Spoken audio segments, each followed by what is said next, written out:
കോൺഗ്രസ്സുകാരെ നമ്പല്ലേ, പ്രത്യേകിച്ച് സതീശന്റെ കെയർ ഓഫിലുള്ള കോൺഗ്രസ്സുകാരെ നമ്പിയാൽ ഇവന്മാർ അല്ലെങ്കിൽ വേണ്ട തേക്കും. ഒരു ദൃശ്യം പുറത്തു വന്നിട്ടുണ്ട്, അതും പുതുയുഗ യാത്രയുടെ ആ ഒരു വേദിയിൽ നിന്നും. സതീശനെ ആനയിക്കുവാൻ വേണ്ടിയിട്ട് ചെണ്ടമേളക്കാരെ വിളിച്ചു വരുത്തുന്നു. അവന്മാരുടെ ഉയിരെടുത്ത് സതീശൻ വന്നത് മുതൽ പോകുന്നിടം വരെ ചെണ്ട കൊട്ടിപ്പിച്ചിട്ട് ഏറ്റവും അവസാനം കാശിന് വേണ്ടി വിലപേശുന്ന സാഹചര്യം. അവർ ചോദിച്ച കാശ് കൊടുക്കാതെ, അല്ലെങ്കിൽ പറഞ്ഞുറപ്പിച്ച കാശ് കൊടുക്കാതെ ആ പാവപ്പെട്ട അന്നന്നത്തെ ചെണ്ടമേള വർക്കെടുത്ത് കുടുംബത്തിലെ വിശപ്പകറ്റുന്ന ആ സാധാരണക്കാരുടെ വയറ്റത്തടിക്കുന്ന കോൺഗ്രസിൻ്റെ നിലപാട്, ആ നിലപാട് വ്യക്തമാക്കുന്ന ഒരു ദൃശ്യം പുതുയുഗ യാത്ര വേദിയിൽ നിന്നും പുറത്തേക്ക് വരുന്നുണ്ട്. കൈരളിയും കർണാടകവും കൈകോർത്ത് പിടിക്കുന്ന കാസർഗോഡ് നിന്നും ആരംഭിച്ചു മഞ്ഞണിഞ്ഞ മലകളും ഒന്നിറഞ്ഞ കുന്നുകളും താണ്ടിയിട കേരളത്തിലെ ജനമനസാക്ഷിയെ വിളിച്ചുണർത്തിക്കൊണ്ട് കഴിഞ്ഞ 10 വർഷക്കാലം കൊണ്ട് കേരളത്തിൽ അന്ധകാരത്തിലേക്ക് തള്ളിയിട്ട് വികസന പ്രഗതിയിലേക്ക് തള്ളിയിട്ട്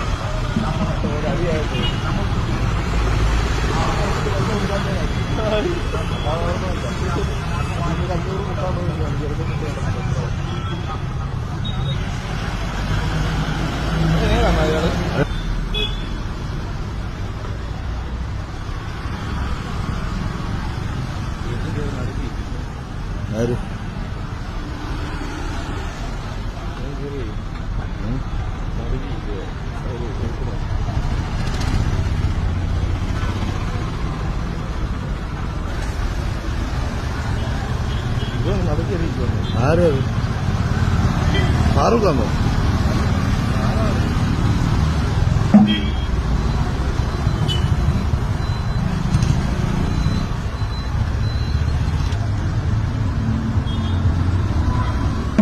വ്യക്തമായി കണ്ടല്ലോ, ആ പാവപ്പെട്ട ചെണ്ടമേളക്കാരെ രാവിലെ തൊട്ട് വൈകുന്നേരം വരെ നിർത്തി കൊട്ടിച്ചിട്ട് സതീശ തമ്പ്രാനെ ആനയിക്കുവാൻ വേണ്ടി രാവിലെ തൊട്ട് വൈകുന്നേരം വരെ പാവപ്പെട്ട ചെണ്ടമേളക്കാരെ കൊണ്ട് കൊട്ടിച്ചതാണ്.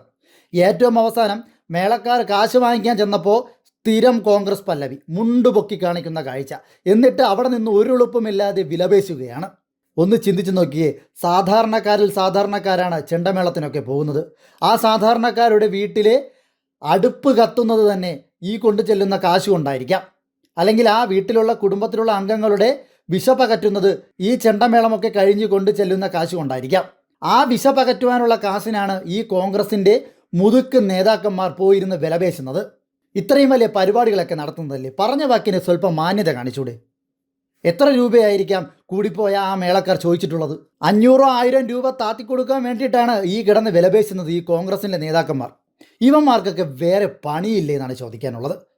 പാവപ്പെട്ട സാധാരണക്കാർക്ക് ഒരു ദിവസത്തെ പുറത്തെവിടെയെങ്കിലും വർക്ക് കിട്ടാനുള്ള സാഹചര്യമാണ്, ഉത്സവ സീസണൊക്കെ അല്ലേ, അതും കളഞ്ഞിട്ടാകാം ഒരുപക്ഷെ ഈ പുതുയുഗ യാത്രയ്ക്ക് സതീശനെ ആനയിക്കുവാൻ വേണ്ടിയിട്ട് ഈ ചെണ്ടയുമായിട്ട് അവിടെ വന്ന് രാവിലെ തൊട്ട് വൈകുന്നേരം വരെ നിന്ന് കൊട്ടിയത്. എന്നിട്ടാണ് ഈ കോൺഗ്രസ് നേതാക്കന്മാർ ആ സാധാരണക്കാരോട് ഇത്രയും വലിയ തെണ്ടിത്തരം കാണിക്കുന്നത്. ഇതിനെയൊക്കെ എന്താണ് പറയേണ്ടത്? പാവപ്പെട്ടവൻ്റെയൊക്കെ വയറ്റിലടിക്കാൻ വേണ്ടി മാത്രം നിലവിൽ ജീവിച്ചു പോകുന്ന കുറേ കോൺഗ്രസ് നേതാക്കന്മാരും കോൺഗ്രസ് എന്ന് പറയുന്ന പ്രസ്ഥാനവും. അതിലാണെങ്കിൽ പ്രതിപക്ഷ നേതാവ് സതീശന് ചെണ്ടമേളമില്ലെങ്കിൽ വേദിയിലേക്ക് വരില്ല. 1000 പേരെടുത്ത് പൊക്കണം, എന്നാൽ മാത്രമേ വേദിയിലോട്ട് വരത്തുള്ളൂ. അമ്മാതിരി തമ്പ്രാൻ മനോഭാവമുള്ള ഇത്തരം ആൾക്കാർ ഒരാളെ അല്ലെങ്കിൽ ഒരു ടീമിനെ ചെണ്ടമേളത്തിന് വിളിച്ചു വരുത്തിയാൽ അതിനി ചെണ്ടമേളമല്ല മറ്റെന്തും ആയിക്കോട്ടെ, അവർക്ക് ശമ്പളം കൊടുക്കുക എന്നുള്ളത് ഉത്തരവാദിത്തമല്ലേ നിങ്ങളുടെ? അതുപോലും വിലപേശാൻ നിങ്ങൾ തയ്യാറാകുന്നുണ്ടെങ്കിൽ എന്തർത്ഥത്തിലാണ് നിങ്ങൾക്ക് കേരളത്തെ ഭരിക്കുവാനുള്ള യോഗ്യതയുള്ളത്? അപ്പോൾ ഒന്ന് മനസ്സിലാക്കുക, നിങ്ങളുടെ ഈ രാഷ്ട്രീയ ചെറ്റത്തരം അത് ഒരു നേരത്തെ അന്നത്തിനു വേണ്ടി ഇത്തരം ജോലികളിലേക്ക് വരുന്ന സാധാരണക്കാരുടെ വയറ്റത്തടിച്ചുകൊണ്ടാകരുത് എന്ന് മാത്രമേ ഈ സാഹചര്യത്തിൽ പറഞ്ഞു വയ്ക്കുവാനുള്ളൂ.